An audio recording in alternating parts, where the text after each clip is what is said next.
ይሄን ስላረኩ ግን ለማክሮፍ የሚዳታችሁ የሚቃጣችሁ ሰዎች አለ።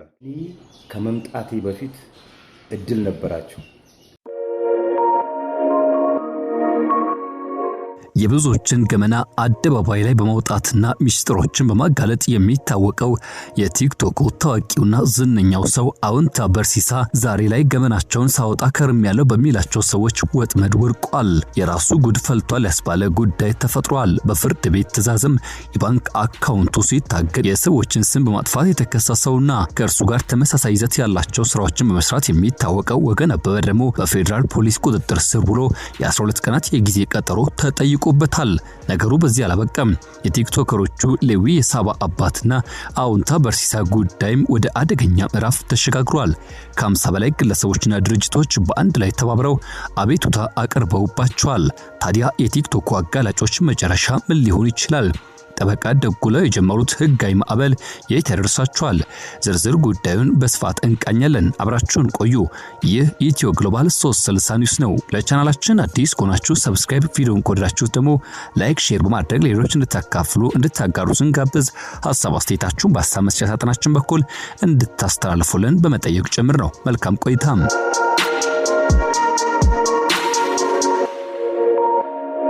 ዛሬ ይዘንላችሁ የመጣነው መረጃ ማህበራዊ ሚዲያውን በተለይም የቲክቶክ መንደር እያናወጠ የሚገኘውን ትኩስ ጉዳይ ነው። ሁላችንም በምናውቀው ስሙ አውንታ በርሲሳ ወይም ደግሞ በትክክለኛ ስሙ ገዛኸኝ ተሬሳ የተለያዩ ግለሰቦችን ጥብቅ ሚስጥሮች እንዲሁም የጥቅምና የገንዘብ ትስስር ብሎም ሌሎች ማህበራዊ ጉዳዮችን አደባባይ ላይ በማውጣት ይታወቃል። ብዙዎች የእውነት ጠበቃ ሲሉት፣ ሌሎች ደግሞ የሰው ስም አጥፊ የሚሉት ስሞችን መለጠፋቸው አልቀረም። ነገር ግን ይህ አካሄድ አሁን ላይ የህግን ቀይ መስመር ያለፈ አስመስሏል። በቅርቡ ስማችን ጠፍቷል፣ ክብራችን ተነክቷል ያሉ ሰዎች ከቲክቶክ መንደር ወጥተው ወደ እውነተኛው ፍርድ ቤት ደጃፍ ቆመዋል። ከነዚህ መካከል ዋነኛውና ለዚህ ሁሉ እሳት መነሻ ሆነው ታዋቂው ጠበቃ ደጉላ የተባለው ግለሰብ ነው። ነገሩ የተጀመረው አውንታ በርሲሳ ወገን አበበና ሌዊ አጎናፍር ወይም ደግሞ በቲክቶክ ስሙ ሌዊ የሳባ አባት በቲክቶክ ገጻቸው ላይ ባሰራጩት መረጃ ግለሰቦቹ ክብራችን ተነክቷል፣ ስማችን ጠፍቷል አሉ። ከነዚህ ግለሰቦች መካከል ደጉላው ጠበቃ አይደለም በሚል ስሙን የሚያጠፋና ክብሩን የሚነካ ዘመቻ ከፍተውበት ነበር።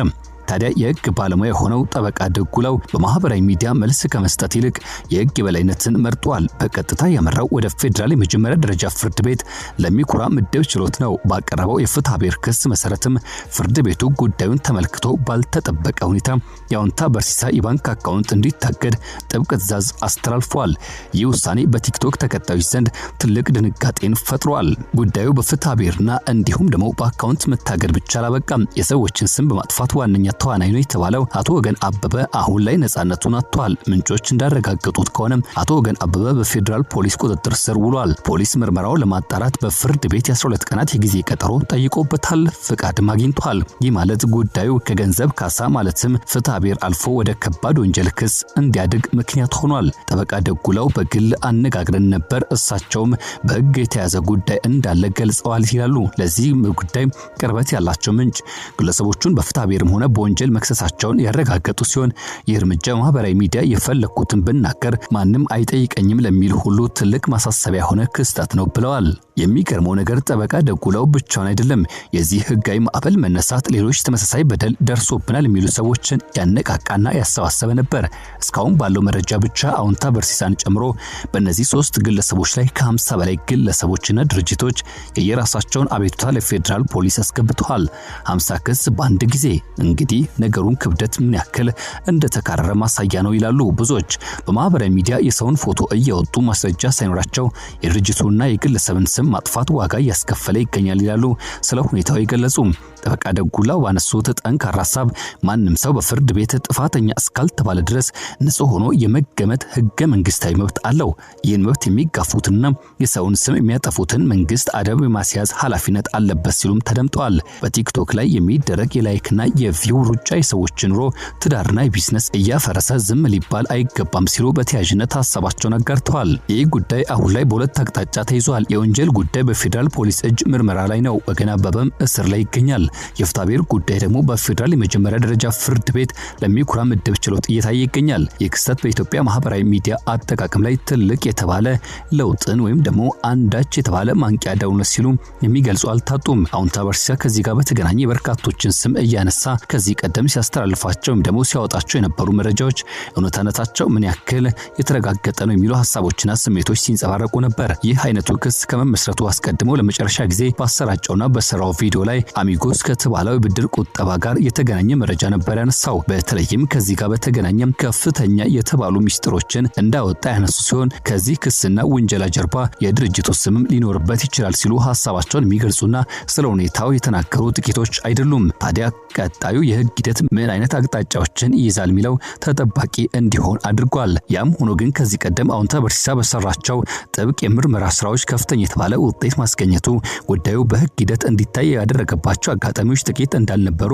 ማሳያ ተደርገው ከሚቆጠሩ ጉዳዮች መካከል የፊንቴክ ኢንቨስትመንት ግሩፕና ከዚያ ጋር ተያይዞ ይነሳ የነበረው የህግ ሂደት ተጠቃሽ ነው። ከፊንቴክ ኢንቨስትመንት ግሩፕ ጋር በተገናኘ የጉዳዩ ዋነኛ ሰው የሆነው ዳንኤል ዮሐንስ እንዲያዝና ጉዳዩ ጠበቅ ባለመልኩ በፍርድ ቤት እንዲታይ ካደረጉ ግለሰቦች መካከል ግንባር ቀደሙ ሰው እርሱ ነው ይተቀመጣል።